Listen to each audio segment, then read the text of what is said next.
Je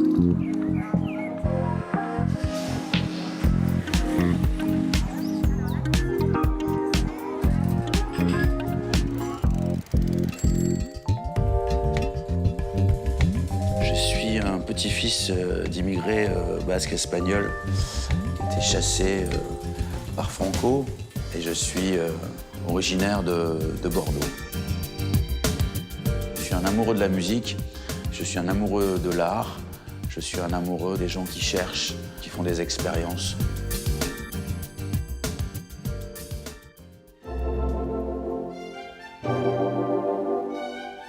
Je suis une fille entre de très bonne humeur et très déprimée, ça dépend, qui change d'avis, mais alors comme de, comme de chemise.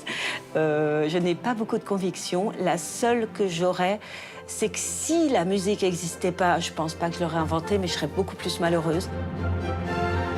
Je ne sais pas si je suis vraiment comédienne. Moi, je prends le parti que, justement, comme j'ai pas fait de formation, que je serais bien incapable de donner un conseil à quelqu'un. Moi, je fais comme si c'était moi. Cette semaine, un amour fou sur fond d'emprise. Cela se passe au Studio Marigny avec Julie Depardieu qui incarne Juliette Drouet, l'amante pendant plus de 50 ans de Victor Hugo. Un coup de cœur pour la Fondation Cartier qui vient de s'installer place du Palais Royal, juste devant le Louvre. Mais tout de suite, on va retrouver Pascal Obispo, pas le chanteur, le peintre.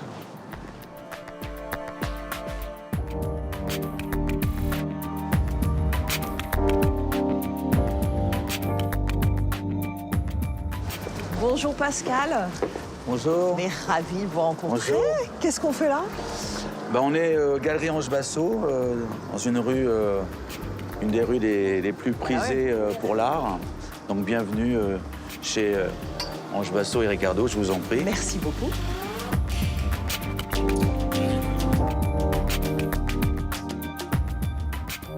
Donc c'est ici, Pascal, que vous exposez qu'on va pouvoir découvrir cette autre facette de Pascal Obispo, la peinture. Alors j'ai eu la chance d'exposer ici, mais il y a déjà pas mal de collectionneurs qui ont voulu acquérir certaines œuvres. Donc ça me pousse à continuer à essayer de faire peut-être autre chose. Mais c'est vrai que ces visages me hantent, donc il ne va pas falloir que je les lâche tout de suite.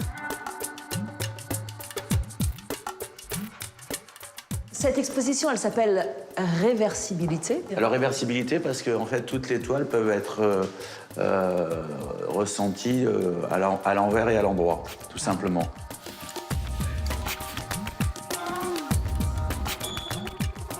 Donc à l'envers, vous choisissez l'envers, vous choisissez votre endroit, peu importe. Mais d'un côté vous avez les visages de profil et de l'autre côté les visages de face.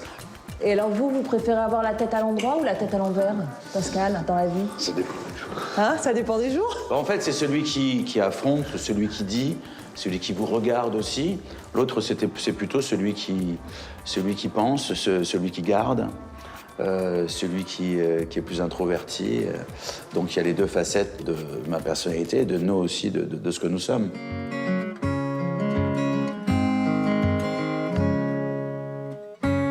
J'ai fini par quitter Notre-Dame et la France, les sanglots de Verlaine. Pascal Obispo, quand on pense à vous, on pense d'abord à des mélodies qui ont marqué la chanson française, à des tournées inoubliables, à des duos aussi. On connaît moins ce travail d'artiste un peu secret, la peinture. À quel moment vous avez décidé de peindre, de prendre des pinceaux et de découvrir que c'était une thérapie? En fait, je faisais beaucoup de photos au début et j'ai été obligé, à un moment donné de ma vie, d'être ancré quelque part. Donc, je me suis servi de ces photos pour faire des collages. Au moment où j'ai rencontré un artiste peintre qui s'appelle Dan Hou, qui m'a suggéré, en voyant ces collages, de commencer à faire de la peinture. Alors, malgré le fait que je lui ai dit non, moi je ne sais pas dessiner, je ne sais pas peindre, il m'a quand même envoyé un carton de 6 pots de peinture. Et pendant tout un week-end, j'ai dessiné 12 œuvres, on va dire, sur papier A4, où j'avais tiré sur une photocopieuse un visage, Alors il y avait David Bowie, il y avait Prince, il y avait Gainsbourg, il y avait Vanessa Paradis, il y avait plein d'artistes comme ça que j'aimais bien. Et puis j'ai dessiné autour, et puis je lui ai montré le résultat de mon travail d'un week-end.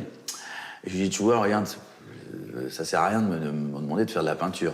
Et il me dit, alors non, c'est super, tu es très fort. Et au bout d'un an, où il surveillait, où il contrôlait un petit peu, où j'échangeais avec lui, il me dit, maintenant, tu dois enlever le visage. Et ça J'ai dit, mais qu'est-ce que tu veux que je fasse? Je sais rien dessiner. Et il me dit, il faut que tu gardes ton âme d'enfant. On n'a pas besoin de technique pour faire de la peinture. Dans toutes vos toiles, il y a des motifs récurrents. Qu'est-ce qu'ils racontent de vous, ces fragments? En fait, je pense que j'ai toujours été obsédé, quand j'étais petit, par la foule, par le monde. C'est-à-dire que quand on est un enfant divorcé, on est en quête de la paternité. C'est-à-dire qu'il y a un être qui vous manque. Donc vous essayez de trouver un substitut. Et j'ai toujours été très très fan. Et dans ma chambre, en fait, il y avait à peu près comme cette toile-là, mais c'était des visages de plein d'artistes différents. Ma chambre était vraiment couverte de photos. Donc j'ai l'impression que je reproduis ce manque. Alors ça vient d'abord donc de la solitude, évidemment. Aujourd'hui, ça serait plutôt aussi le contraire. C'est-à-dire que je souffrerais presque d'agoraphobie. Et c'est-à-dire qu'en étant très très célèbre, j'ai aussi toute une espèce de foule comme ça qui reste. Donc je suis parti du manque à la foule curieuse, voyeuse. Donc les visages sont omniprésents, mais je traduis dans mes toiles ce traumatisme. Perd ses souliers, ses cheveux, ses dents. Mais on peut jamais son âme d'enfant. On parle un petit peu musique. Votre dernier album porte un très joli titre, L'archipel des séquelles, essentiellement des duos féminins. Quelles sont ces séquelles que vous avez eu envie d'explorer? Alors vous avez vu, c'est un tableau de Klimt, ma pochette. L'archipel des séquelles. Évidemment, c'est toutes les souffrances qu'on garde et qu'on pioche de temps en temps pour en faire des chansons. Après, c'est des choses personnelles. Moi, je traduis les choses en musique et en chanson souvent, et en peinture maintenant. Mais c'est vrai depuis la petite enfance, il y a beaucoup de choses. Hein. Mais n'attendez pas de moi que je vous raconte. Alors là, c'est un album qui est vieux, parce que là, je suis en train de préparer le prochain. Héritage. Voilà, donc ça, c'est... Mais il n'était pas attendu pour cet automne? Alors si, mais... comment dire? Non, mais c'est comme une toile qui n'arrive pas à se finir. En fait, Héritage, c'est l'hommage que je rends à tous les grands artistes, auteurs, compositeurs qui m'inspirent ou qui m'ont inspiré. Il y a beaucoup de chansons, il y en a 34. 34, ouais. Et c'est un double album qui sortira avant l'été et un autre après l'été. À me croire toujours incompris, alors que j'attendais cette voix.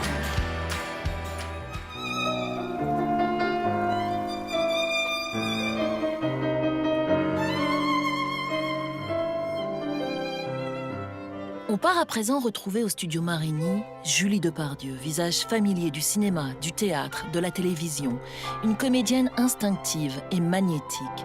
Elle relève un défi pour la première fois, être seule en scène. Dans La Misérable, elle incarne Juliette Drouet, un monologue intense qui redonne voix à l'amante oubliée de Victor Hugo et révèle 50 ans d'amour fou et d'emprise. Je ne suis donc faite que pour être enfermée. 12 ans, enfermée, à double tour. 12 ans, de 31 ans à 43 ans. Julie, qu'est-ce qui vous a donné envie d'incarner Juliette Drouet? Eh bien, quand j'ai lu la pièce, ce qui m'a donné envie de l'incarner, c'est que déjà, je pensais que c'était une maîtresse parmi d'autres. C'est vrai que je connaissais son nom, mais je savais pas ce qu'elle avait fait, cette pauvre Juliette. Ce qui m'a vraiment donné envie, c'est l'amour par-dessus tout. Elle l'adore comme elle adorerait peut-être son enfant, sauf que c'est son mec qui se conduit pas très bien avec elle. Et alors, elle a l'impression que c'est son Dieu, c'est quelqu'un qui la rachète. Et vu l'époque dans laquelle elle existe, c'est hyper dur d'être une femme en 1830 à Paris, une femme jolie, peu importe, de toute façon, tu n'as pas de naissance, tu n'es rien. Et elle tombe amoureuse de Victor Hugo, il tombe amoureux d'elle. Je pense que c'est un coup de foudre réciproque. Mais après, l'époque fait qu'il va abuser un peu d'elle en l'employant, en lui faisant recopier ses textes. Et c'est comme un... C'est l'emprise. Ouais. Et puis, elle est à son service. Mais elle, faut savoir de qu'est-ce qu'elle quitte, en fait. Elle quitte une situation financière très, très fragile. Elle a en plus la folie des grandeurs, c'est un peu une courtisane, mais elle n'a pas les moyens. Elle n'a aucune sécurité d'emploi. Son enfant, elle ne l'élève même pas. Et elle veut rêver, quoi. Elle veut être amoureuse. Et elle se dit, je préfère encore être avec Victor, même si c'est vrai qu'il y a un enfermement d'une 12aine d'années. Parce que lui, comme elle était un peu prostituée, il était très jaloux. Il lui dit, ma cocotte, non. Soit tu ne sors pas seule, soit on n'est plus ensemble, en fait. Et oui, c'est une emprise, même si ce mot n'existait pas à l'époque, mais c'est une relation complètement exclusive et folle. S'il m'enferme, c'est parce qu'il m'aime. C'est parce qu'il veut me protéger, qu'il veut me garder pour lui tout seul. Et moi, j'aime l'idée de lui appartenir. En regardant le spectacle, je me suis demandé comment vous aviez réussi à avoir accès à ses pensées intimes, aussi à tout ce qu'elle avait vécu. Comment est-ce que le texte a pu être documenté de manière aussi précise? Eh bien, d'abord, je me suis vraiment renseignée que tout ce que je disais était vrai. Et j'ai lu le pavé hyper intéressant de Florence Nogrette sur Juliette Drouet. Et c'est vraiment tout un reflet de l'époque, de la condition féminine à cette époque. C'est hyper dur. Et c'est très documenté. On sait tout sur Juliette. Quand j'ai commencé les répètes, je me dis, oh là là, mais je suis pas elle. Après, j'ai fait quelque part comme si c'était moi, parce que c'est très difficile d'interpréter quelqu'un d'autre, une autre époque. Je me suis vraiment identifiée à cet amour absolu qu'elle a pour lui, peu importe ce que Victor fasse. On découvre aussi un Victor Hugo qui est très très loin du monument littéraire qu'on connaît tous. Est-ce que c'était important aussi de montrer cette face cachée? Je trouve, oui. En même temps, je pense que vraiment rien n'est inventé. On a plutôt coupé qu'autre chose. Mais c'est pas pour le désacraliser, c'est pour dire juste qu'avec son génie, c'est aussi un homme. Et un homme, à cette époque, ça a des besoins. Il a perdu sa fille, donc il devient très angoissé. Il a besoin de se rassurer. C'est un humain. Moi, je trouve que c'est... En tout cas, ce qui me plaisait dans le texte, c'est qu'elle en dit jamais de mal. Elle l'aime, point. C'est incroyable. Victor Hugo me propose de travailler avec lui. Je suis dorénavant la collaboratrice du plus grand poète du siècle.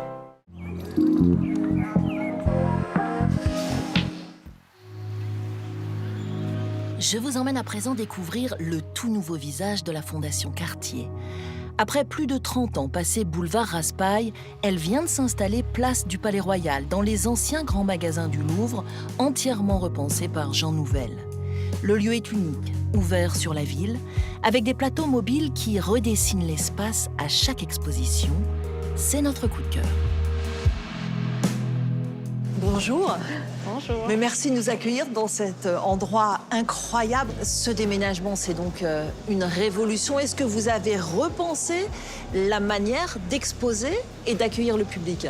Oui, tout à fait. C'est justement la proposition de Jean Nouvel, c'est d'introduire un dispositif pour créer l'exposition qui va vraiment transformer tous ces codes, ces a priori, ces pratiques.